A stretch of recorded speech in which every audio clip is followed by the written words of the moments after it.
All right, just another update on Hurricane Ian from Charleston, South Carolina. Wow, the wind has really done a number on these bananas. I don't know if you can see them leaning now.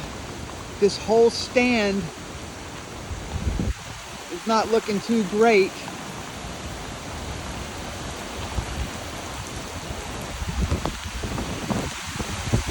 This is right into the teeth of the wind. The wind has definitely shifted.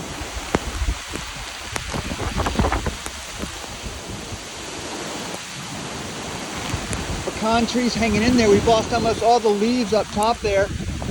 You can see, I think that we're going to lose all of our pecans as well.